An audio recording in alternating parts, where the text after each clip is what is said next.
देव जो आमचे सामर्थ्य, त्याचे मोठ्याने गुणगान करा. याकोबाच्या देवाचा जय जयकार करा. सुरावर गीत म्हणा आणि खंजिरी वाजवा. मंजूळ वीणा व सतार वाजवा. शुक्ल प्रतिपदेस, पौर्णिमेस, आमच्या सणाच्या दिवशी कर्णा वाजवा. कारण हा इस्रायलासाठी नियम आहे. हा याकोबाच्या देवाचा निर्बंध आहे. माझे लोक माझं ऐकतील. इस्रायल माझ्या मार्गाने चालेल तर बरं होईल. मी तेव्हाच त्यांच्या वैऱ्यांचा मोड करीन. त्यांच्या शत्रूवर मी आपला हात चालवीन. परमेश्वराचे द्वेष्टे त्याला वश होतील आणि ते सतत धाकात राहतील. मी त्याला गव्हाचे सत्व खाऊ घालीन आणि पहाडातल्या मधाने मी तुला तृप्त करीन. शालोम प्रियजन हो, अनुग्रह प्रार्थना सहभागितेच्या आजच्या या ऑनलाईन उपासनेमध्ये आपणा सगळ्यांचं मनपूर्वक स्वागत. प्रभूला प्रार्थना करूया आणि उपासनेची सुरुवात करूया. परमदयाळू परमेश्वरा, कृतज्ञतेने भरलेल्या अंतःकरणाने आम्ही आज तुझ्या सानिध्यामध्ये येत आहोत. 2025 हे साल सुरू देखील झालं. एक महिना देखील उलटला. तू आमचं सहाय्य केलंस. तू आमचा खडक झालास. तू आमचा मार्गदर्शक झालास. तू आमचा पुरवठा झालास. प्रभू, आम्ही खरोखरच तुझे आभार मानतो.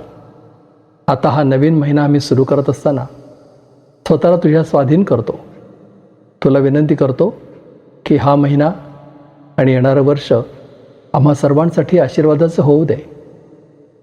आम्ही दिवसेंदिवस तुझ्या सानिध्यामध्ये वाढावं म्हणून तू आमचं सहाय्य कर.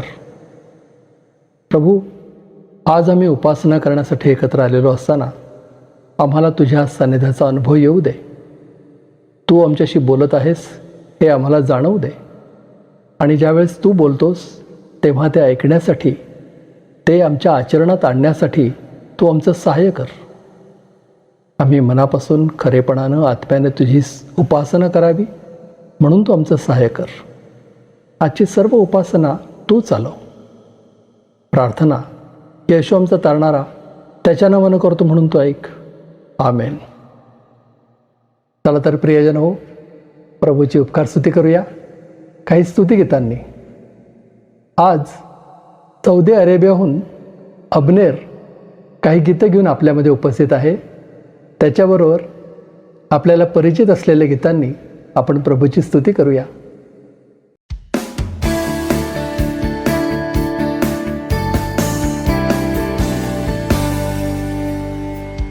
परमपिता की हम स्तुति गाए, वही है जो बचाता हमें. परमपिता की हम स्तुति गाए, वही है जो बचाता हमें. सारे पापों को करता क्षमा, सारे रोगों को करता चंगा. परमपिता की हम स्तुति गाए, वही है जो बचाता हमें. परमपिता की हम स्तुति गाए, वही है जो बचाता हमें.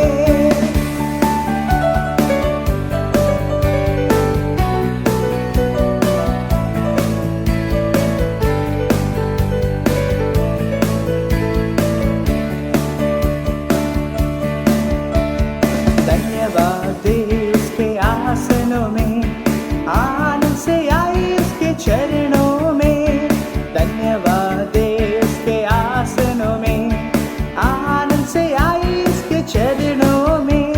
संगीत गाकर खुशी से मुक्ति की चट्टान को जय ललकारे. परमपिता की हम स्तुति गाए, वही है जो बचाता हमें. परमपिता की हम स्तुति गाए, वही है जो बचाता हमें. वही हमारा है परमपिता, तरस खाता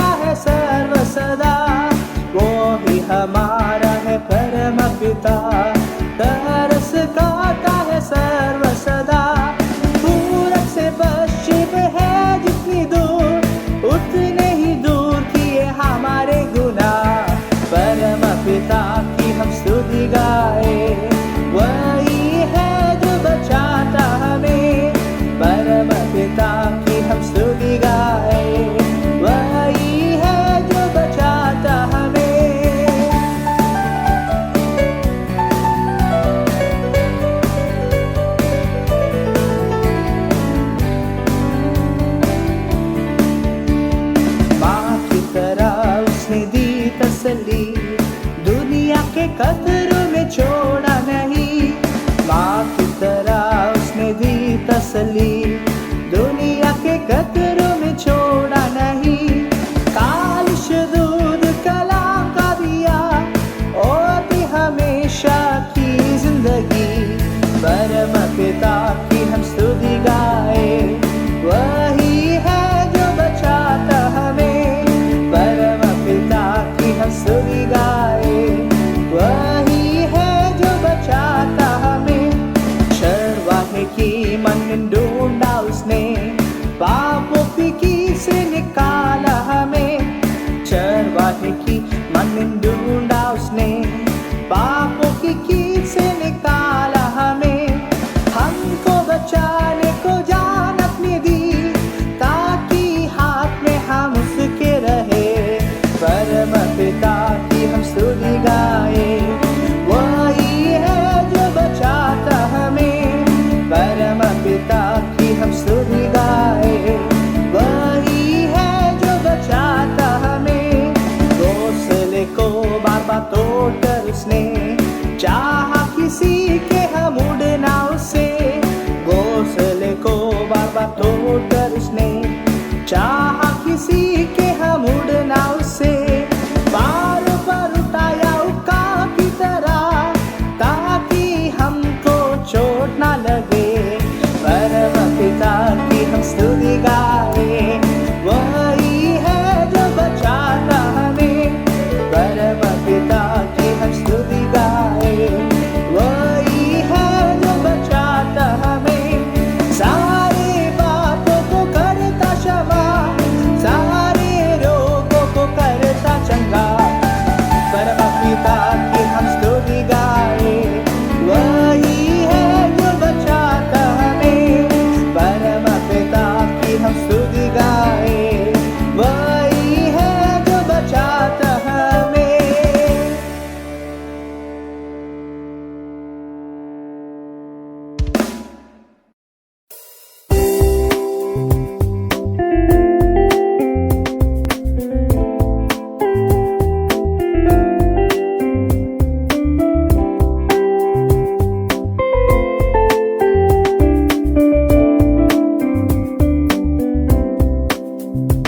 मेरा यीशु है मुझको भला, वो है काफी है सदा सर्वदा।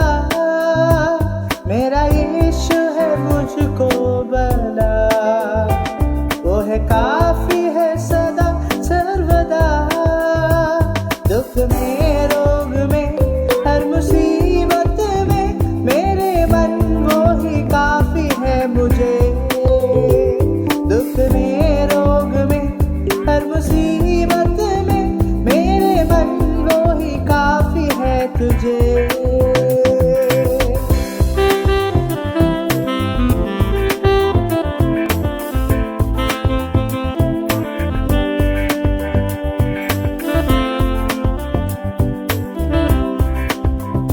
कलवरी के पहाड़ पर चढ़ा, दामुकुट कांटों का सिर पर।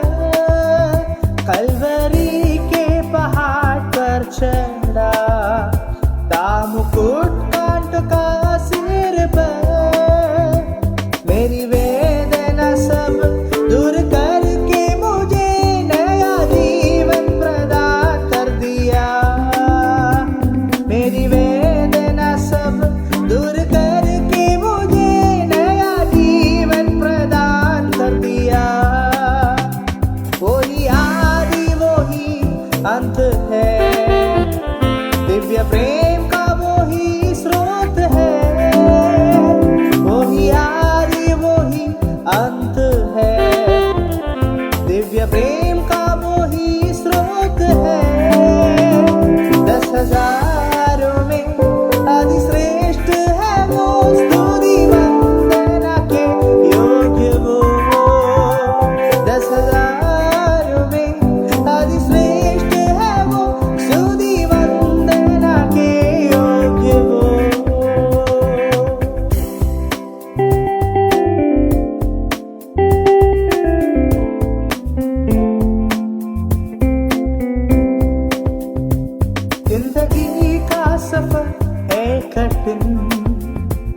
आते हैं अब रोद बाल छिन, जिंदगी का सफर है कठिन। आते हैं अब रोद बाल छिन, दिन में मेघ स्तंभ, रात्रि अग्निस्तंभ, बनके राह चलाएगा मुझे। दिन में मेघ स्तंभ, रात्रि अग्निस्तंभ, बनके राह चलाएगा मुझे। मेरा दुखों का होगा दमन, आंसू पोंछेगा जो आंख होगी नम। मेरे दुखों का होगा दमन, आंसू पोंछेगा जो आंख होगी नम। राजा बन के जब बादलों पर आएगा, मैं भी उड़ उसके संग जाऊंगा। राजा बन के जब बादलों पर आएगा, मैं भी उड़ उसके संग जाऊंगा। मेरा इश्क है मुझको भला, वो है काफी है सदा सर्वदा।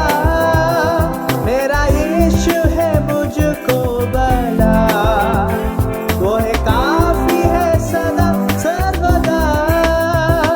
दुख में रोग में हर मुसीबत में, मेरे मन वो है काफी है तुझे। दुख में रोग में हर मुसीबत में, मेरे मन वो ही काफी है तुझे।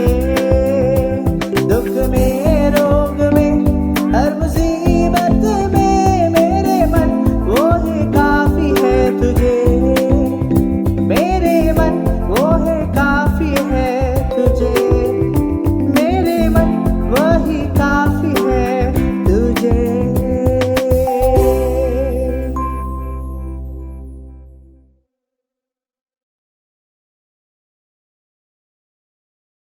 अबनेर, या सुंदर गीतांमध्ये तू आमचं पुढारीपण केलंस, मनपूर्वक आभार. आता प्रभूचं वचन वाचूया. आज आपल्यासाठी प्रभूचं वचन वाचतायत पुण्याहून मिसेस आशा जसवंत सिंग.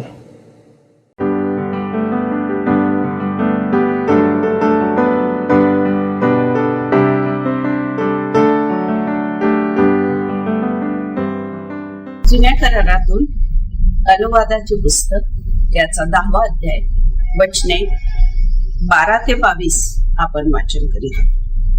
देवाची अपेक्षा. तर आता हे इस्रायला, तू आपला देव परमेश्वर ह्याचे भय धरावे, त्याच्या सर्व मार्गांनी चालावे, त्याच्यावर प्रीती करावी, पूर्ण मनाने व पूर्ण जीवाने तुझा देव परमेश्वर ह्याची सेवा करावी, आणि परमेश्वराच्या ज्या आज्ञा व विधी मी आज तुझ्या बऱ्यासाठी सांगत आहे ते तू पाळावे. तुझा देव परमेश्वर तुझ्यापासून यापेक्षा जास्त काय मागतो? पहा, आकाश व आकाशापलीकडचे आकाश आणि पृथ्वी व तिच्यातले सर्व काही तुझा देव परमेश्वर ह्याचे आहे.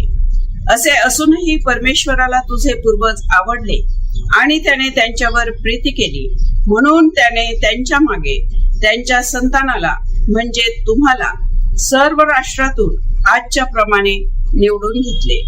हे आज विदितच आहे.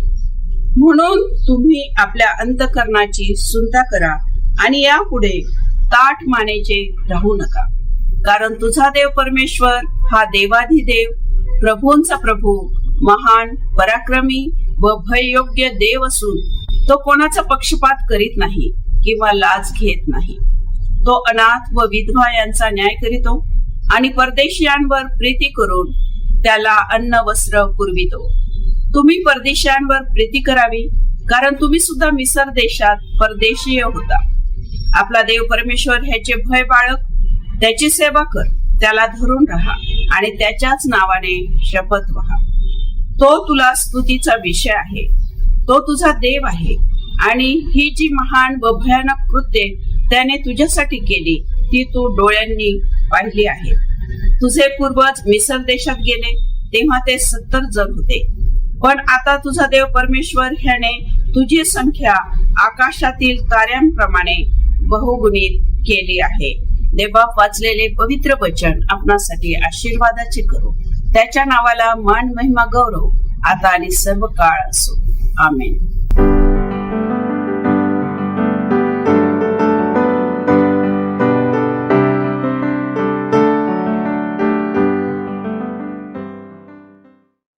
आशाताई, प्रभूचं वचन वाचलत, स्पष्टपणे वाचलत, वेळेत आम्हाला आपला व्हिडिओ पाठवलात, तुमचे मनपूर्वक आभार. आता दानार्पणाची वेळ झाली आहे. उपासना संगीतामधून हे गीत गाऊया आणि आपलं दान प्रभूच्या चरणी आणूया.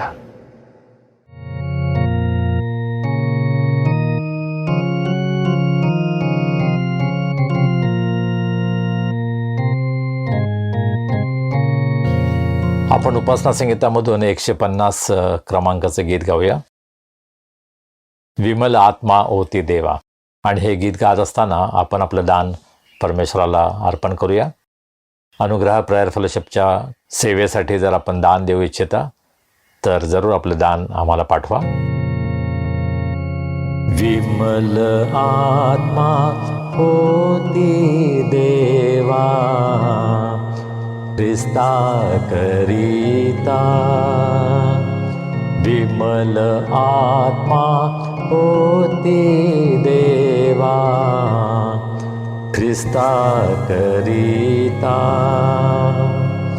अग्नितुल्य रसना जरी आता नये आम्हावरी, तथापि तो चित्ती भरे आत्मा पुरता देवा, आत्मा पुरता. विमल आत्मा होती देवा, ख्रिस्ता करिता. त्यास भरुनी आमने वारी अधे सारी जणे, ख्रिस्तामध्ये जगवणे देई सौख्यता देवा, देई सौख्यता. विमल आत्मा होती देवा, ख्रिस्ता करिता. ख्रिस्त सत्य जाणावया, देवी तुझी प्रीती दया. वचना तुझा समजावया, आत्मा देयता देवा, आत्मा देयता. विमल आत्मा होती देवा, ख्रिस्ता करिता. त्याच्या सहवासे अति आशा खरी मना प्रती. दुःखातही आधारती, तैसी मरता देवा, तैसी मरता. विमल आत्मा होती देवा, ख्रिस्ता करिता. विमल आत्मा होती देवा, ख्रिस्ता करिता. प्रार्थना करूया आणि आपलं दान आपण प्रभूच्या हातामध्ये सोपूया. सर्व समर्थ आमच्या अत्यंत प्रेमळ परमेश्वरा, आम्ही तुझे मनापासून उपकार मानतो. आजचा दिवस आम्हाला दिलास, तुझी स्तुती आराधना करण्यासाठी तू आज आमचं सहाय्य केलंस. प्रभू, तुझे अनेक आशीर्वाद तू आमच्या जीवनामध्ये आम्हाला अनुभवास दिले आहेत. तू आम्हाला आरोग्य देतोस, आमचं संरक्षण करतोस, आमची काळजी घेतोस. प्रभू, तुझ्या विश्वासूपणाबद्दल, तुझ्या चांगुलपणाबद्दल आम्ही मनापासून तुला धन्यवाद देतो. तू आम्हाला जे काही दिलं आहेस प्रभू, त्यामधून अत्यंत अल्पसं दान आज आम्ही तुझ्या भांडारामध्ये आणलं आहे.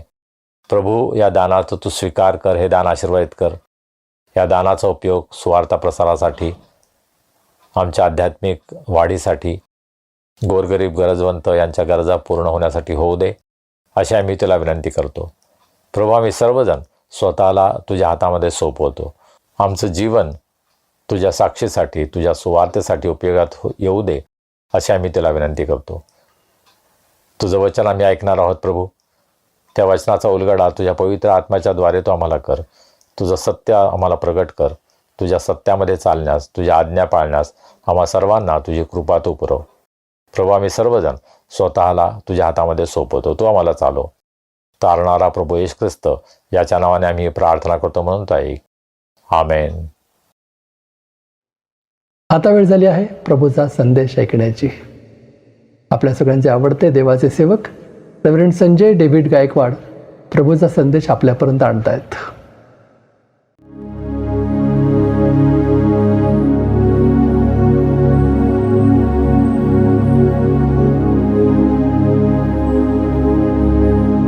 शालोम.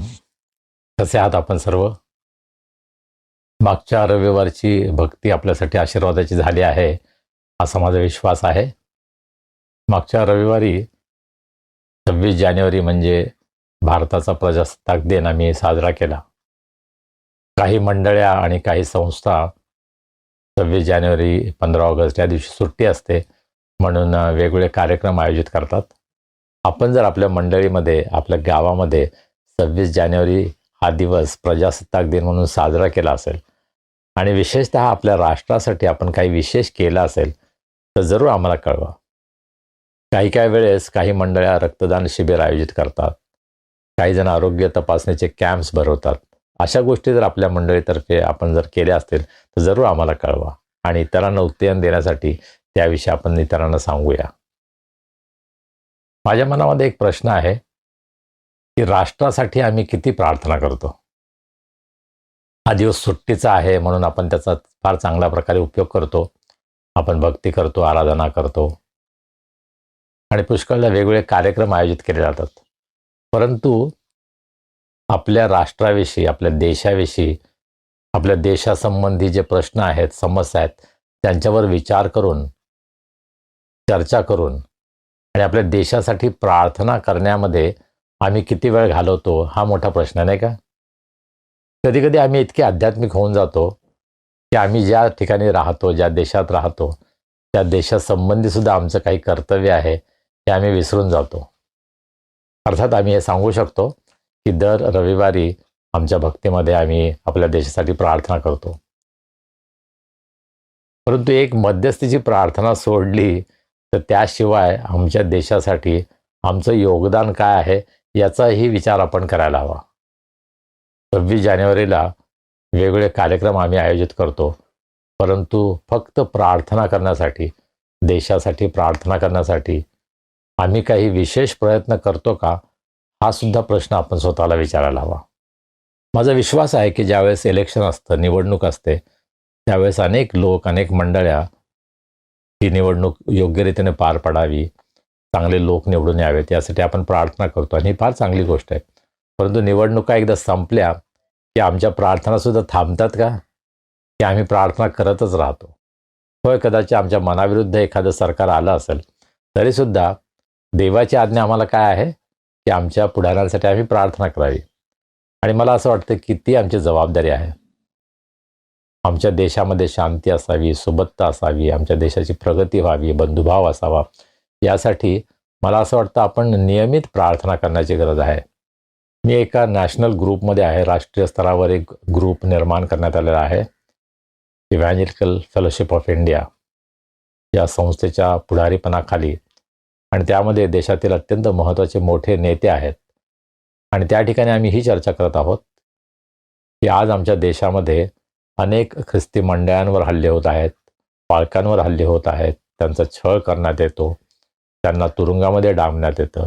अशा प्रकारचा अत्याचार आज ख्रिस्ती लोकांवर होत आहे, त्याच्या विरुद्ध आम्ही आवाज उठवण्याची गरज आहे. आणि म्हणून राष्ट्रपती आणि पंतप्रधान यांना उद्देशून एक पत्र लिहिण्यात आलेलं आहे आणि त्या पत्रावर आम्ही अनेक जण सिग्नेटरी आहोत. आम्ही त्याच्यावर सह्या केल्या आहेत. आमची अनुमती त्यांना आम्ही दिलेली आहे आणि अनुग्रह प्रेयर फेलोशिपच्या वतीनं मी माझं नाव दिलेलं आहे. आम्ही सुद्धा त्याच्याशी सहमत आहोत आणि ख्रिस्ती लोकांचा जो छळ होत आहे, ख्रिस्ती लोकांवर जो अन्याय होत आहे, अत्याचार होत आहे, त्याच्याविरुद्ध आमचा आवाज आमच्या देशामधील जे सर्वोच्च पदावर आहेत, पंतप्रधान आहेत, राष्ट्रपती आहेत, त्यांच्यापर्यंत आम्ही पोहोचवण्याचा प्रयत्न करत आहोत. दुसरी एक गोष्ट आम्ही करत आहोत ती म्हणजे स्त्रियांवर होणाऱ्या अत्याचाराविरुद्ध आम्ही आवाज उठवत आहोत आणि त्यामध्ये अनेक स्त्रियांनी भाग घ्यावा ही आमची इच्छा आहे. तर आपल्यापैकी कोणाला इच्छा असेल की आपलं नाव त्या ठिकाणी लिहावं तर जरूर मला कळवा. तुमचं नावसुद्धा त्यामध्ये ॲड केलं जाईल. आणि भारतातील अनेक प्रांतांमध्ये, अनेक भागांमध्ये स्त्रियांवर अत्याचार होत आहेत, लहान मुलींवर अत्याचार होत आहेत, हे आम्हाला माहीत आहे. आणि त्याच्याविरुद्ध ख्रिस्ती या नात्यानं, ख्रिस्ती नागरिक, ख्रिस्ती मंडळी या नात्यानं आम्हाला आवाज उठवण्याची गरज आहे. आणि ही फार चांगली संधी आहे. विशेषतः आमच्या ज्या बहिणी आहेत त्या बहिणींनी यामध्ये पुढाकार घ्यावा. स्त्रियांवर होणाऱ्या अत्याचाराविरुद्ध आम्ही आपला आवाज उठवायला पाहिजे आणि राष्ट्रीय स्तरावर आम्ही स्त्रियांच्या बरोबर आहोत आणि सरकारनं त्यामध्ये हस्तक्षेप करावा, स्त्रियांचं संरक्षण करावं, यासाठी आपलं म्हणणं आपण सरकारपुढं मांडण्याची गरज आहे. आणि ही फार चांगली संधी आहे. आमच्यामध्ये ज्या सर्व बहिणी आहेत, मला आव्हान करायचं आहे, आपण सुद्धा या चळवळीमध्ये, या कॅम्पेनमध्ये सहभागी व्हा. आपलं नाव त्या ठिकाणी द्या आणि कशा प्रकारे आपल्याला हे अत्याचार थांबवता येतील, काय प्रयत्न करता येतील, त्या दृष्टीनं आपण जरूर विचार करावा. आपल्यापैकी कोणाही बहिणींची जर इच्छा असेल की आपण या चळवळीमध्ये आपलासुद्धा हातभार लावावा, केवळ आपलं नाव त्या ठिकाणी सांगण्याची गरज आहे आणि ज्या सर्वांच्या सह्या त्या ठिकाणी असतील त्यामध्ये तुमचं नाव आणि तुमची सहीसुद्धा जाईल. आणि म्हणून जर आपल्यापैकी कोणाची इच्छा असेल तर कृपा करून आपलं नाव मला पाठवा आणि आपलं नाव या लिस्टमध्ये, या यादीमध्ये सामील होण्यासाठी मी प्रयत्न करेन. मागच्या रविवारच्या भक्तीमध्ये अतिशय सुंदर गाणी आपण ऐकली आणि ज्या सर्वांनी ही गीतं सादर केली त्या सर्वांचा मी अतिशय आभारी आहे. ज्यांनी आपल्यासाठी शास्त्र वाचन केलं, ब्रदर विजय विस्पते, ब्रदर विजय कुमार, यांचाही मी आभारी आहे. आणि अर्थातच माझे भाऊ पीटर, ज्यांना शनिवारी रात्री फार उशिरापर्यंत, इनफॅक्ट रविवारी पहाटेपर्यंत त्यांना काम करावं लागलं आणि ही लिंक त्यांनी आपल्यासाठी तयार केली, त्याबद्दल त्यांचाही मी फार आभारी आहे. 5 वर्षांपूर्वी कोविडचं लॉकडाऊन सुरू होण्या अगोदर 22 मार्च 2020मध्ये आम्ही ही ऑनलाईन भक्ती सुरू केली. खरं म्हणजे ही फक्त आमच्या गायकवाड कुटुंबासाठी आम्ही सुरू केली होती. ज्यांना चर्चला जाणं शक्य नाही त्यांना या आराधनेचा, या भक्तीचा आनंद मिळावा, त्यांना त्यामध्ये सहभागी होता यावं, या उद्देशानं आम्ही हे सुरू केले. परंतु त्याच आठवड्यामध्ये लॉकडाऊन जाहीर झालं आणि सर्व चर्चेस, सर्व मंडळ्या बंद पडल्या. चर्चमध्ये कोणालाही जाणं शक्य नव्हतं. आणि मग आम्ही ही भक्ती सर्वांसाठी खुली केली आणि हळूहळू या भक्तीची व्याप्ती वाढत गेली आणि त्यासाठी आम्ही एक व्हॉट्सॲप ग्रुप तयार केला आणि जवळजवळ 256 लोक या व्हॉट्सॲप ग्रुपमध्ये सामील झाले. आणि अर्थातच त्यापेक्षा अधिक अनेक जण आहेत की जे या भक्तीमध्ये सहभागी होतात, आपल्या घरामध्ये बसून ही भक्ती पाहतात आणि प्रभू अनेकांना, शेकडो लोकांना आशीर्वाद देत आहे, आमचा विश्वास आहे. तशी साक्ष आम्हाला वेळोवेळी ऐकायला मिळते आणि त्याबद्दल आम्ही मनापासून प्रभूला धन्यवाद देतो. तर यावर्षी 5 वर्ष पूर्ण होत आहेत, म्हणून अनुग्रह प्रेयर फेलोशिपची ॲनिव्हर्सरी, वर्धापन दिन साजरा करण्याचा आमचा विचार आहे. आणि 2 डेट्स आमच्यासमोर आहेत. 22 मार्च 2025 जो शनिवार आहे, परंतु मार्चमध्ये अनेकांच्या परीक्षा असतात, शाळांच्या परीक्षा असतात, त्यामुळे अनेकांना कदाचित भाग घेता येणार नाही. म्हणून 26 एप्रिल 2025 हा दिवस आम्ही ठरवलेला आहे. तर 22 मार्च किंवा 26 एप्रिल यापैकी कोणता दिवस आपल्याला जास्त योग्य वाटतो, सोयीस्कर वाटतो, ते कृपा करून आम्हाला कळवा. त्या दिवशी आम्ही एक उपकारस्तुतीची प्रार्थना पुण्यामध्ये सॅलिसबरी पार्क बायबल सेंटर या ठिकाणी आयोजित करत आहोत. आणि आमची इच्छा आहे की सर्वजण जे यामध्ये भाग घेतात, आत्तापर्यंत अनेक लोकांनी यामध्ये भाग घेतलेला आहे, त्या सर्वांनी त्या ठिकाणी यावं आणि आम्हाला एक सुंदर सहभागिता मिळावी, प्रभूच्या वचनाचा आनंद आम्हाला घेता यावा, ही आमची योजना आहे. त्यासंबंधी आपल्या काही सूचना असतील, आपल्या मनामध्ये काही कल्पना असतील तर जरूर आम्हाला कळवा आणि त्यासाठी आपण चांगल्या प्रकारे तयारी करूया. आणि माझी अशी इच्छा आहे की जगातील अनेकांनी या उपवासाच्या प्रार्थनेमध्ये सहभागी व्हावं. फेब्रुवारी महिना आमच्या कुटुंबामध्ये फार महत्त्वपूर्ण महिना आहे, वैशिष्ट्यपूर्ण महिना आहे, कारण आमच्या घरामध्ये अनेक वाढदिवस आहेत. खरं म्हणजे 31 जानेवारीला आमची बहीण संजीवनी हिचा वाढदिवस आहे. त्यानंतर 2 फेब्रुवारी म्हणजे आज आमची मोठी बहीण मिसेस संध्या उजगरे हिचा वाढदिवस आहे. त्यानंतर 4 फेब्रुवारीला आमची आई जी प्रभूकडे गेली तिचा वाढदिवस 4 फेब्रुवारीला असतो. त्यानंतर 16 फेब्रुवारीला आमचे पप्पा रेव्हरंड डी.वाय. गायकवाड यांचा वाढदिवस असतो आणि त्याचबरोबर आमची भाची शिल्पा दामले हिचा पण वाढदिवस आहे. तर या सर्वांना वाढदिवसाच्या शुभेच्छा. विशेषतः आमची बहीण जिचा आज वाढदिवस आहे संध्या अक्का, तिला वाढदिवसाच्या खूप खूप शुभेच्छा. परमेश्वर तिला निरोगी ठेवो, आशीर्वादित करो आणि भरपूर आयुष्य देवो ही आमची तिच्यासाठी प्रार्थना आहे. आपण जर आम्हाला कळवलं आपले वाढदिवस कधी आहेत तर आम्हाला या भक्तीमध्ये आपल्याला विश करता येईल, आपल्याला शुभेच्छा देता येतील. तर जरूर आपले वाढदिवस, आपले विवाहाचे वर्धापन दिन आम्हाला कळवा आणि तुमच्याबरोबर प्रभूची स्तुती करण्यासाठी आम्हाला निश्चितच आनंद होईल. आपण प्रेषितांचा मतांगीकार हा जो अभ्यास करत होतो तो आपण संपवला आहे, परंतु आपण तोच विचार पुढे चालवत आहोत. मागच्या रविवारी आपण 10 आज्ञांचा विचार केला. 10 आज्ञा मी सांगितलं की ही एक चौकट आहे. इनफॅक्ट देवाचं वचन बायबल हे आपल्यासाठी चौकट आहे. त्या चौकटीमध्ये राहून आपल्याला देवाची सेवा करायची आहे, देवाचं आज्ञापालन करायचं आहे आणि देवाच्या मार्गामध्ये आम्हाला चालायचं आहे. आणि आज तोच विचार मी थोडा पुढे नेणार आहे.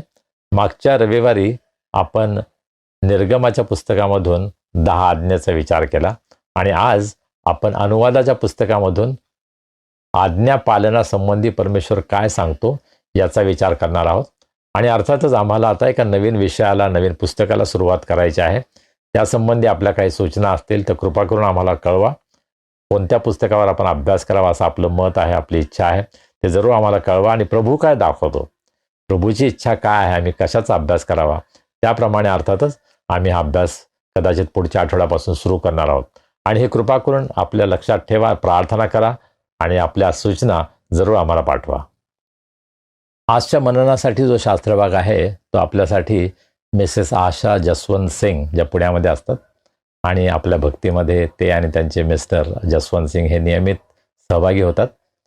त्यांनी हा शास्त्रभाग आपल्यासाठी वाचला आहे, त्यांचा मी आभारी आहे.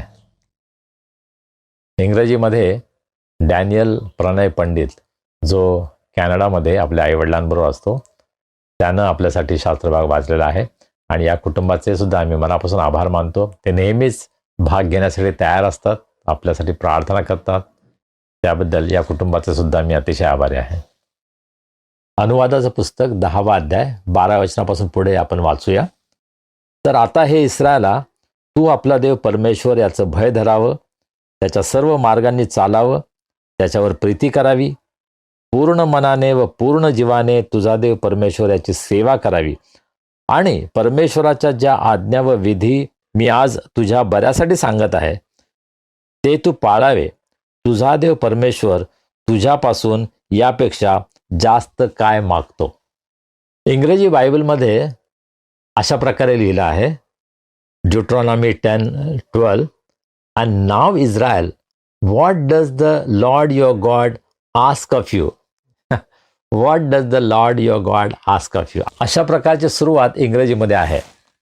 मराठी बायबलमध्ये 13व्या वचनाच्या शेवटी असं म्हटलेलं आहे, तुझा देव परमेश्वर तुझ्यापासून यापेक्षा जास्त काय मागतो.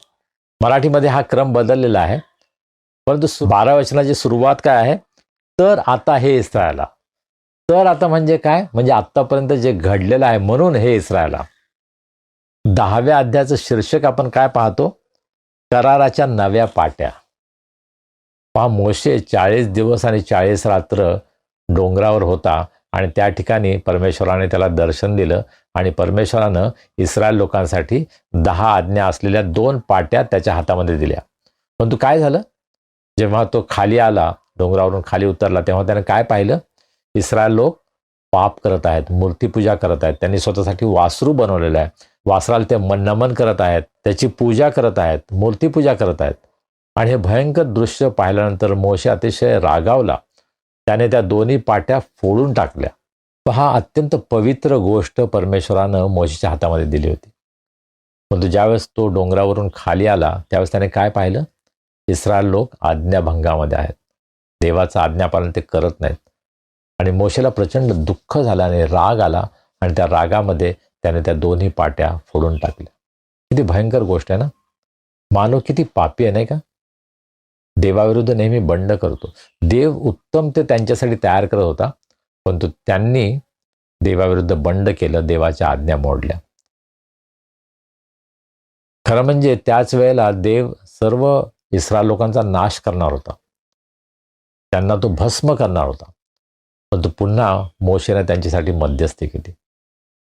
आणि मोशेचं हे सुंदर जीवन आपल्याला पाहायला मिळतं की जरी इस्रायल लोक त्याचा द्वेष करत होते, त्याच्या मनाविरुद्ध वागत होते, त्याला ठार मारायला सुद्धा ते उठले होते, परंतु मोशे इस्रायल लोकांसाठी मध्यस्थी करतो, प्रार्थना करतो. आणि हे खरं सेवकाचं चित्र पवित्र शास्त्रामध्ये आम्हाला पाहायला मिळतं. सेवकाविरुद्ध कोणीही किती बोललं तरी तो ते मनाला लावून घेत नाही. त्यांच्यावर तो आपला राग धरून ठेवत नाही, परंतु तो क्षमा करतो आणि त्यांच्यासाठी तो मध्यस्थी करतो. मोशेपासून आम्हा सर्वांना किती शिकण्याची गरज आहे ना. जेव्हा लोक आमच्या विरुद्ध बोलतात, आमच्यावर आरोप करतात, त्यावेळेस निराश न होता आम्हाला त्या लोकांसाठी सुद्धा मध्यस्थी करण्याची गरज आहे, प्रार्थना करण्याची गरज आहे. अशा प्रकारचे सेवक आम्ही आहोत का? तर 10व्या अध्यायाची सुरुवात आपण पाहतोय की परमेश्वर मोशेला म्हणतो, पहिल्या पाट्यांसारख्या 2 दगडी पाट्या घडीव आणि त्या घेऊन माझ्याकडे पर्वतावर ये.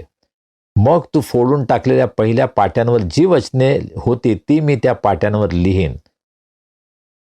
इस्रायल लोकांनी इतकं परमेश्वराविरुद्ध बंड केलं, त्याच्या मनाला दुःख दिलं, तरी सुद्धा परमेश्वराची दया कृपा त्यांच्यावर सतत राहिली.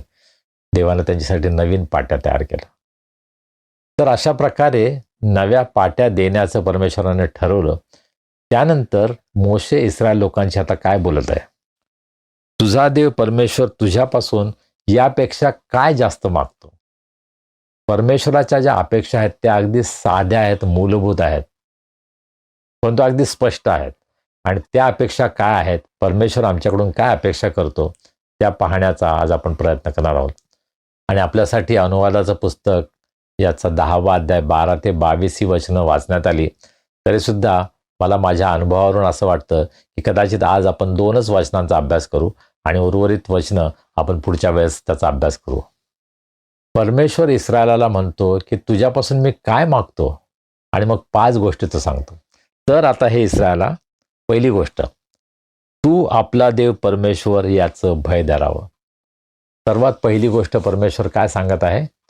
तू माझं भय धरावं. आम्ही परमेश्वरासाठी काही करण्या अगोदर परमेश्वराची अपेक्षा आमच्यापासून ही आहे की त्याचं भय आपल्या जीवनामध्ये असावं. नीतिसूत्राचा लेखक असं म्हणतो, परमेश्वराचं भय ज्ञानाचा प्रारंभ आहे. आमच्या जीवनामध्ये सुरुवात कशाची असेल तर ती म्हणजे परमेश्वराच्या भयापासून व्हायला पाहिजे.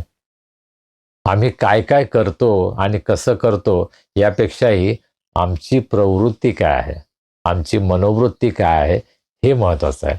आम्ही जे काही करतो ते परमेश्वराचं भय बाळगून करतो का हे महत्त्वाचं आहे. हो, आम्ही अनेक गोष्टी करू शकतो. आम्ही गाणे गातो, आम्ही शास्त्र वाचन करतो, आम्ही पुढारी पण करतो, आम्ही संदेश देतो, आम्ही देवासाठी अनेक गोष्टी करतो असं आम्हाला वाटत असतं. परंतु आमच्या जीवनामध्ये जर परमेश्वराचं भय नसेल तर या सर्व गोष्टींना काहीच अर्थ नाही. आणि आज मला असं वाटतं आमच्या मंडळीची ही समस्या आहे. आज आमच्या मंडळीमध्ये पुष्कळ कार्यक्रम आहेत. आम्ही फार सुंदर गाणी गातो, फार सुंदर आराधना करतो, उपासना करतो, आम्ही फार सुंदर संदेश ऐकतो, आम्ही फार सुंदर कार्यक्रम आपल्या मंडळीमध्ये करतो, परंतु आमच्या मंडळीमध्ये देवाचं भय नाही ही वस्तुस्थिती आहे. जर आमच्या मंडळीमध्ये देवाचं भय असेल तर आमच्या मंडळीमधील अनेक चुकीच्या गोष्टी मंडळीतून बाहेर जातील. जर मंडळीमध्ये देवाचं भय असेल तर आमच्या मंडळीमध्ये पैशाचा अपहार होणार नाही. आमच्या मंडळीमध्ये जर देवाचं भय असेल तर आम्ही सत्तेसाठी, पदासाठी एकमेकांवर कुरघोडी करायचा प्रयत्न करणार नाही. सत्ता मिळवण्यासाठी आज मंडळीमध्ये आम्ही राजकारण करणार नाही, जर देवाचं भय आमच्या मनामध्ये असेल. आणि आज आमच्यासमोर ही समस्या आहे की आम्हाला आमच्या जीवनामध्ये देवाचं भय ही गोष्ट समजलेली नाही. आम्ही अनेक गोष्टी देवासाठी करतो असं आम्हाला वाटतं, परंतु त्याचा आधारच काय आहे? जीवनामध्ये जर देवाचं भय नसेल तर या सर्व गोष्टींना काही अर्थ नाही. आणि म्हणून आज आपण सर्वांना हे तपासण्याची गरज आहे. हो, देवासाठी मी अनेक गोष्टी करतो, परंतु देवाचं भय आहे का माझ्या अंतःकरणामध्ये? पहिली गोष्ट देव जी सांगतो ती म्हणजे आम्ही देवाचं भय धरावं. ज्यावेळेस मोशेला देवानं दर्शन दिलं त्यावेळेस देवाच्या सानिध्यामध्ये तो घाबरला. त्याने आपलं मुख झाकलं, त्याने आपल्या पायातली पादत्राणं काढली, कारण तो पवित्र देवासमोर उभा आहे हे त्याला समजलं. ज्यावेळेस परमेश्वर मोशेची भेट घेण्यासाठी त्या पर्वतावर उतरला त्यावेळेस त्या डोंगरावरून धूर निघत होता, विजा चमकत होत्या, आणि ते भयंकर दृश्य पाहून इस्रायल लोक घाबरले. ते म्हटले आम्ही परमेश्वराच्या जवळ येणार नाही. त्यांच्या मनामध्ये प्रचंड भय निर्माण झालं. अर्थात हे भय सदैव त्यांच्या जीवनामध्ये राहिलं हे आम्हाला दिसत नाही. त्यांच्या जीवनातून हे देवाचं भय निघून गेलं, म्हणूनच त्यांनी देवाविरुद्ध बंड केलं, देवाविरुद्ध पातक केलं. आणि आज आमच्या जीवनामध्ये सुद्धा हे होत आहे. पण जेव्हा देवाचा आम्हाला अनुभव येतो त्यावेळेस देव किती पवित्र आहे हे आमच्या लक्षात आणि आमच्या मनामध्ये भय निर्माण होतं, परंतु त्या भयामध्ये आम्ही राहत नाही. देवाचं भय आपल्या जीवनामधून निघून जातं. आम्हाला देवाची जणू काही सवय होते, आम्ही देवाला सहजपणे घेतो. आणि आज प्रत्येक मंडळीनं, प्रत्येक विश्वासणाऱ्यानं याचा विचार करण्याची आवश्यकता आहे. माझ्या जीवनामध्ये, माझ्या कुटुंबामध्ये, माझ्या मंडळीमध्ये खरोखर देवाचं भय आहे का? देवाचं भय जर असेल तर आज मंडळीतील अनेक अनावश्यक गोष्टी या बाहेर जातील. आम्ही केवळ देवाची भक्ती, आराधना यालाच महत्त्वाचं स्थान देऊ. दुसरी गोष्ट परमेश्वर या ठिकाणी सांगतो, त्याच्या सर्व मार्गांनी चालावे. इस्रायलानं देवाच्या मार्गानं चालावं ही देवाची अपेक्षा आहे. देव त्यांच्याकडून हे मागतो, माझ्या मार्गाने चाला. देवाच्या मार्गाने चालणं म्हणजे काय? देवानं त्याच्या वचनामध्ये जो मार्ग आम्हाला लावून दिलेला आहे, त्यानं जे काय आम्हाला मार्गदर्शन केलेलं आहे त्याप्रमाणे आम्ही आपलं जीवन जगावं. आम्ही आपलं जीवन पावित्र्यामध्ये जगावं. आम्ही प्रीतीमध्ये जीवन जगावं. त्याच्या प्रकाशामध्ये आम्ही चालावं. त्याचे गुण आम्ही प्रगट करावेत. त्याची सुवार्ता आमच्या जीवनामधून इतरांना प्रगट व्हावी ही देवाची इच्छा आहे. देवाचा मार्ग हा सरळ आहे, परंतु आम्ही देवाचा मार्ग सोडून दुसऱ्या मार्गाने जातो. आम्ही पापाच्या मार्गाने जातो, आम्ही स्वार्थाच्या मार्गाने जातो, जगिक आकर्षणाच्या मार्गाने आम्ही जातो. आणि त्याबद्दल आम्हा सर्वांना पश्चाताप करण्याची गरज आहे. मी आज देवाच्या मार्गात चालत आहे का हा प्रश्न मला स्वतःला विचारण्याची गरज आहे. माझं कुटुंब देवाच्या मार्गात चालत आहे का? माझी मंडळी देवाच्या मार्गात चालत आहे का? पुष्कळदा आम्ही मानवी योजनेप्रमाणे चालतो. आमच्या मंडळीनं असं ठरवलं आहे म्हणून आम्ही हे करतो. त्यामध्ये देवाचा मार्ग आम्ही जाणून घेत नाही. देवाची इच्छा काय आहे? आम्ही ख्रिसमसचे कार्यक्रम करतो, आम्ही गुड फ्रायडेचे कार्यक्रम करतो, आम्ही वर्धापन दिनाचे कार्यक्रम करतो. त्यामध्ये देवाची इच्छा काय आहे, हा देवाचा मार्ग आहे का हे जाणून घेण्याचा आम्ही प्रयत्न करतो का? पुष्कळदा आमचा हा गैरसमज असतो की आम्ही जर मंदिरामध्ये काही करतो तर ते देवाच्या मार्गामध्ये चालणं आहे. नाही. देवाच्या मार्गामध्ये चालणं म्हणजे देवाच्या वचनाप्रमाणे चालणं, देवाच्या इच्छेप्रमाणे चालणं. देवाची इच्छा माझ्या जीवनामध्ये पूर्ण करण्यासाठी मी प्रयत्न करत आहे का? त्यासाठी मी स्वतःचं समर्पण केलेलं आहे का? हा प्रश्न आपल्याला स्वतःला विचारण्याची गरज आहे. जर मी देवाच्या मार्गामध्ये चालत आहे तर जगाच्या मार्गानं चालण्याचा प्रयत्न मी करणार नाही. जगाच्या मार्गामध्ये चालणं हे मी टाळणार आहे, त्यापासून मी दूर जाणार आहे. सर्व जग करतं म्हणून मी काही गोष्टी करणार नाही. माझे मित्र करतात म्हणून मी ती गोष्ट करणार नाही. माझे शेजारी करतात, माझी मंडळी करते म्हणून मी एखादी गोष्ट करणं हे योग्य होणार नाही. मी देवाच्या मार्गात चालणार आहे. देवाच्या इच्छेप्रमाणे, देवाच्या मार्गदर्शनानं, देवाच्या वचनाप्रमाणे मी चालत आहे का हा प्रश्न मला विचारायला हवा. तिसरी गोष्ट इस्रायल लोकांकडून देव अपेक्षा करतो की इस्रायल लोकांनी त्याच्यावर प्रीती करावी.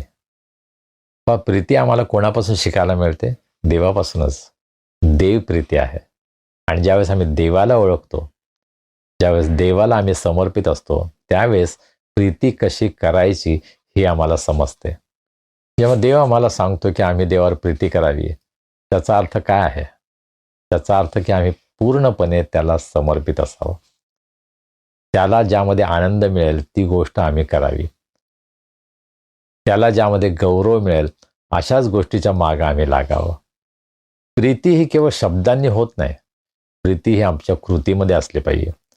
आम्ही फार सुंदर गाणी गातो, आम्ही फार चांगले संदेश देतो, आम्ही फार चांगलं असं करतो तसं करतो, यापेक्षाही माझ्या जीवनामध्ये मी देवावर प्रीती करत आहे का हे लोकांना दिसतं का, हा प्रश्न महत्त्वाचा आहे. पहा, आज भारतामध्ये अनेक मंडळ आहेत, शेकडो हजारो मंडळ आहेत, परंतु किती मंडळ्या, किती विश्वासणारे खरोखर देवावर प्रीती करतात? याची जर परीक्षा करायची असेल तर ज्यावेळेस मंडळीवर संकट येतं त्यावेळेस ते समजतं. पहा, आज भारतामध्ये अशा मंडळ आहेत की ज्यांच्यावर हल्ले होत आहेत, पालकांना तुरुंगामध्ये टाकलं जात आहे, विश्वासणाऱ्यांचा छळ केला जात आहे, पण तरीसुद्धा आपल्या विश्वासापासून ते मागं हटत नाहीत, कारण देवावर त्यांची प्रीती आहे. प्रचंड त्रास, छळ सहन करून सुद्धा विश्वासणारे देवाच्या प्रीतीमध्ये टिकून आहेत. देवावर त्यांचं इतकं प्रेम आहे की देवासाठी सर्व काही सहन करण्याची त्यांची तयारी आहे. आमच्या जीवनामध्ये सर्व काही चांगलं असताना देवावर मी प्रीती करतो हे म्हणणं फार सोपं आहे, परंतु ज्यावेळेस आमच्या जीवनामध्ये संकट येतात, ज्यावेळेस आम्हाला त्रास होतो, आणि आता स्वतःच्या चुकांमुळे नाही स्वतःच्या चुकांमुळे जर आम्हाला त्रास झाला त्याबद्दल आम्ही जबाबदार आहोत, परंतु देवावर आम्ही प्रीती करतो, देवाचं नाव आम्ही घेतो, म्हणून जर आम्हाला त्रास होत असेल, आमचा छळ होत असेल, तर खरोखर आम्ही देवावर प्रीती करतो हे आमच्या जीवनामधून आम्ही जगाला दाखवत असतो. आणि आज अशा विश्वासणाऱ्यांची, अशा मंडळीची जगाला गरज आहे की जे खरोखर देवावर प्रीती करणारे आहेत आणि त्यांच्या जीवनामध्ये काही संकट आली, त्यांना किती छळ, किती त्रास सहन करावा लागला, तरीसुद्धा ते देवाशी एकनिष्ठ राहतील, विश्वासू राहतील आणि त्यामधून देवावरची त्यांची प्रीती ते प्रगट करतील. ज्यावेळेस आम्ही असं म्हणतो की माझी देवावर प्रीती आहे, त्यावेळेस आपलं जीवनाचं संपूर्ण समर्पण देवाकडे करण्यासाठी, देवासाठी सर्व प्रकारचा त्याग करण्याची आमची तयारी असते. ती प्रीती आहे. प्रभू येशू ख्रिस्ताने आपली प्रीती आमच्यासाठी प्रगट केली. काय केलं त्याने? त्याने वधस्तंभावर आपला प्राण दिला. आमची देवावर प्रीती आहे का? देवासाठी आम्ही काय करत आहोत? कदाचित आम्हाला स्वतःची लाज वाटेल की मी देवावर प्रीती आहे म्हणतो, पण देवासाठी मी काहीच करत नाही. देवासाठी साधा दशांश मी देत नाही, जी देवाची आज्ञा आहे. कमीत कमी 10वा हिस्सा द्यावा अशी, ते सुद्धा आम्ही करत नाही. देवासाठी आम्हाला वेळ देता येत नाही. देवासाठी म्हणून अशी कोणती गोष्ट आम्ही करतो की ज्याबद्दल आम्हाला अभिमान वाटतो? जर आमची देवावर प्रीती आहे तर देवासाठी सर्व काही करण्याची आमची तयारी असली पाहिजे. मंडळीमध्ये जेव्हा एखादा मोठा कार्यक्रम असतो, गर्दी असते, त्यावेळेस गाणं गाण्यासाठी अनेक जण पुढे येतात, परंतु प्रार्थनेची सभा ठेवा. ज्या ठिकाणी कदाचित 5-10 लोक आहेत, त्यासाठी तुम्ही कोणाला तरी आमंत्रित करा, आज तुम्ही गाणे गा आमच्यासाठी.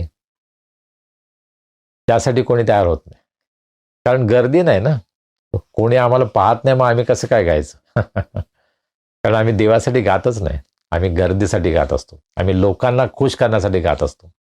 ही आमची समस्या आहे. देवावर प्रीती आहे असं म्हणणं फार सोपं आहे, परंतु खरोखर माझ्या जीवनामधून माझी देवावर प्रीती आहे का हे मी दाखवत आहे का, हे मला स्वतःला विचारायला हवं. चौथी गोष्ट, पूर्ण मनाने, पूर्ण जीवाने तुझा देव परमेश्वर याची सेवा करावी. देव आम्हाला त्याची सेवा करण्यासाठी बोलावत आहे. देवाची इच्छा आहे की देवाची आम्ही सेवा करावी. पुष्कळदा आमचा हा गैरसमज आहे की जे पालक आहेत किंवा जे ख्रिस्ती सेवा करणार आहेत तेच देवाची सेवा करतात. नाही, तुम्ही कुठेही असा, काही असा, तुम्ही देवाची सेवा करत आहात. तुम्ही शिक्षक म्हणून देवाची सेवा करू शकता, तुम्ही नर्स म्हणून देवाची सेवा करू शकता, तुम्ही डॉक्टर म्हणून, तुम्ही एखाद्या कंपनीमध्ये इंजिनियर म्हणून, कुठेही तुम्ही काम करत असता. तुम्ही घरामध्ये गृहिणी असाल, तुम्ही कोणीही असा, तुम्ही देवाची सेवा करू शकता. आणि त्यासाठी देवाचं पाचारण आहे. आणि देवाची सेवा कशी करायची? तर ती पूर्ण मनाने आणि पूर्ण जीवाने. पण देवाची सेवा म्हणजे काय? देवानं ज्या मला आज्ञा दिल्या त्याचं पालन करणं. देवाची सेवा म्हणजे देवाच्या कामामध्ये, मग ते कोणतंही काम असेल, त्या कामामध्ये स्वतःला पूर्णपणे झोकून देणं. पूर्ण मनानं, पूर्ण जीवानं, याचा अर्थ पूर्णपणे स्वतःचं जीवन त्यामध्ये झोकून द्यायचं. त्याचा अर्थ असा नाही की तुम्ही मिशनरी व्हायला पाहिजे, तुम्ही पाळक व्हायला पाहिजे किंवा तुम्ही पूर्ण वेळ सेवक व्हायला पाहिजे. नाही, तुम्ही जिथे कुठे आहात त्या ठिकाणी तुम्हाला देवानं त्याचे सेवक म्हणून निवडलेलं आहे. पण इस्रायल लोकांविषयी बोलताना देव काय म्हणतो? इस्रायल माझा सेवक. तो असं म्हटला नाही मोशे फक्त माझा सेवक आहे, अहरोन माझा सेवक आहे, जे याजक आहेत तेच माझे सेवक आहेत. नाही, संपूर्ण इस्रायल राष्ट्राला तो म्हणतो इस्रायल राष्ट्र माझा सेवक आहे. आणि आज मंडळीला तो ते म्हणत आहे, ख्रिस्ती विश्वासणाऱ्यांना तो म्हणत आहे, तुम्ही सर्व माझे सेवक आहात. तुम्ही कुठेही काम करा, तुम्ही काहीही काम करा, परंतु तुम्ही माझे सेवक आहात. ज्या प्रकारे प्रभू येशू ख्रिस्त आमच्यामध्ये आला, आमच्यामध्ये राहिला आणि त्यानं सर्व मानवजातीची सेवा केली, त्याच प्रकारे आज आम्हाला लोकांची सेवा करायची आणि त्याद्वारे आम्हाला देवाची सेवा करायची. देवाची सेवा म्हणजे देवाची प्रीती लोकांना प्रगट करणं, देवाच्या इच्छा लोकांना जाहीर करणं, देवाची सुवार्ता लोकांना गाजवणं, याचा अर्थ देवाची सेवा करणं.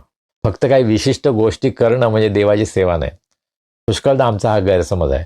चर्चमध्ये मी गाणं गायलं म्हणजे मी देवाची सेवा केली, चर्चमध्ये मी संदेश दिला म्हणजे मी देवाची सेवा केली, चर्चमध्ये मी वडील झालो म्हणजे मी देवाची सेवा केली. नाही, देवाची सेवा प्रत्येक जण करत असतो.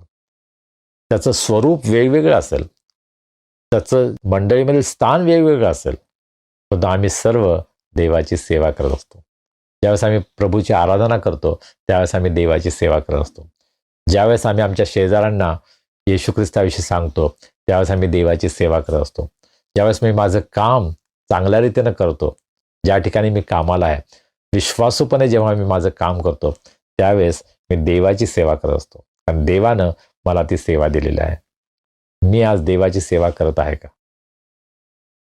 आणि मग 5वी गोष्ट 13व्या वचनामध्ये, आणि परमेश्वराच्या ज्या आज्ञा व विधी मी आज तुझ्या बऱ्यासाठी सांगत आहे ते तू पाळावे. परमेश्वर म्हणतो या आज्ञा मी आज तुला सांगत आहे. त्याने 10 आज्ञा दिल्या नाही का? 2 दगडी पाटांवर त्याने 10 आज्ञा दिल्या. आणि त्या देत असताना परमेश्वर असं म्हणतो की ज्या आज्ञा आणि विधी मी आज सांगत आहे, कशासाठी सांगत आहे? तुझ्या बऱ्यासाठी.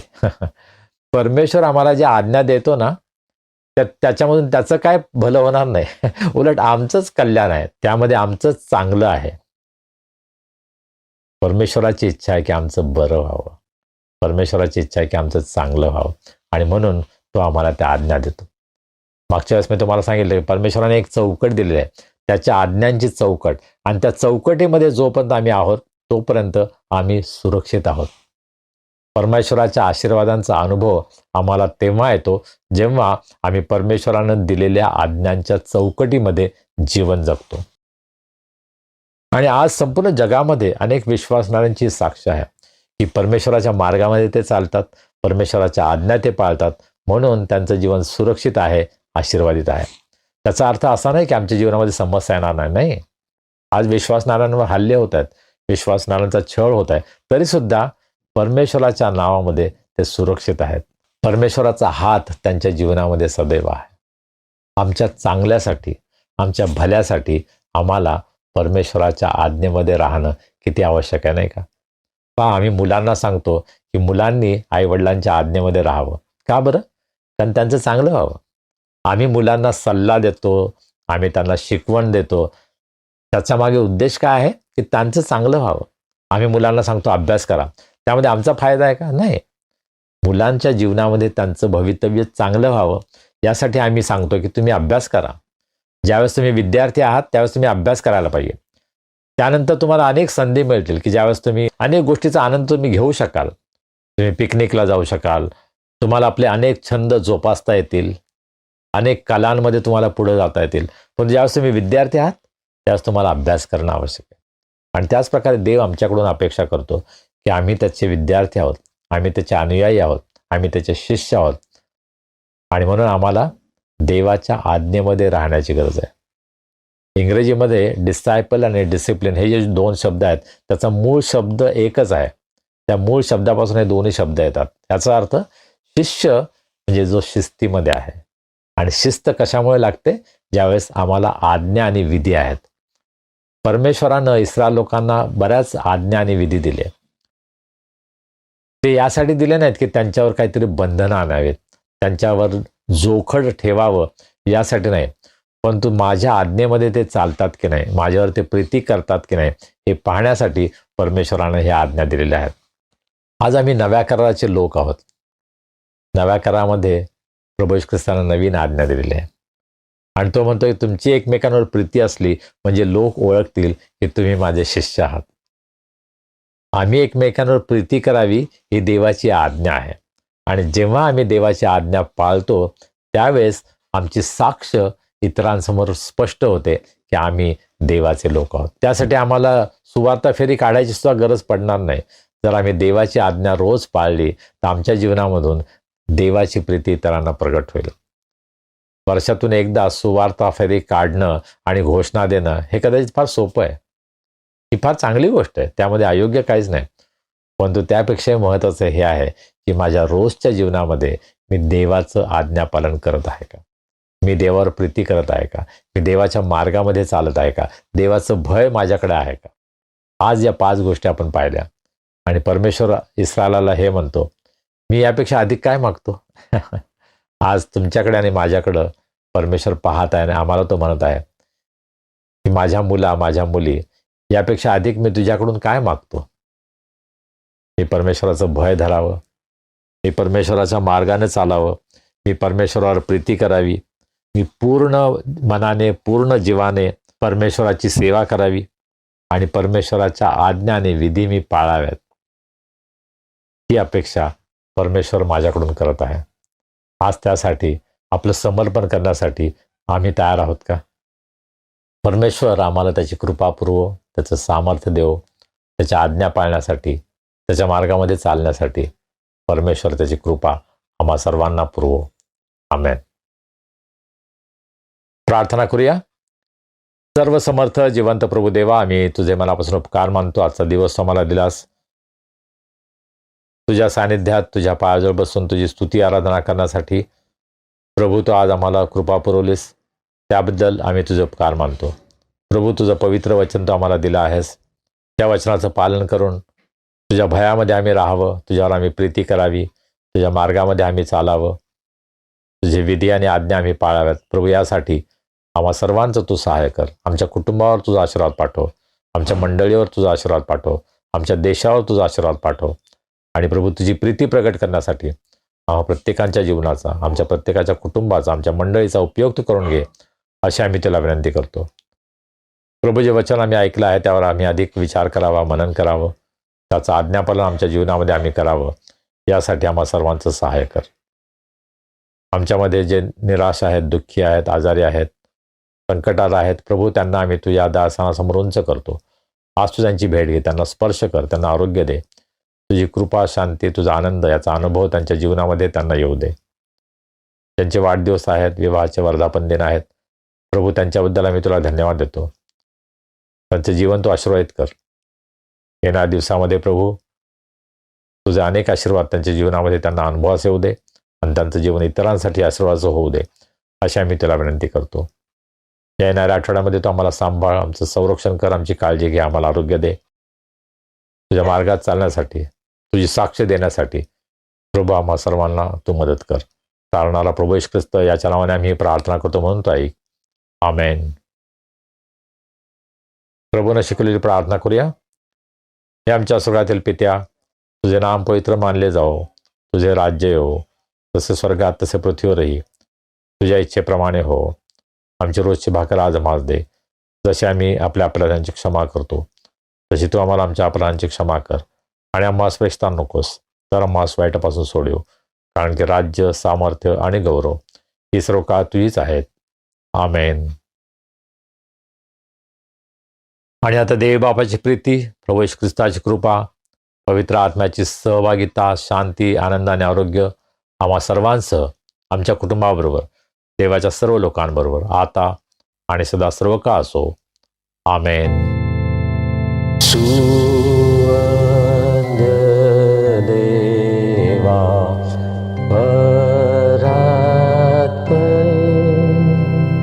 स्तवा हो त्याला खालीवा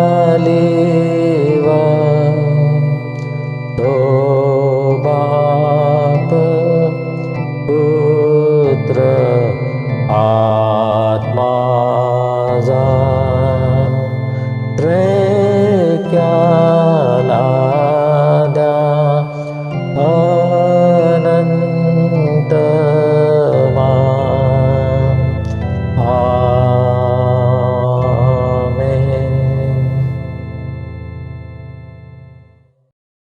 प्रियजन हो, आजची उपासना तुम्हाला आशीर्वादाची ठरली. तुम्हाला माहिती आहे मग काय करायचं ते. आपल्या उपासनेची लिंक आपल्या मित्रमंडळी, नातेवाईकांना जरूर पाठवा. त्यांनाही आशीर्वाद मिळू द्या. आणि आपलं चॅनल सबस्क्राईब करायला विसरू नका. चला आता भेटूया पुढील रविवारी. तोपर्यंत शालोम.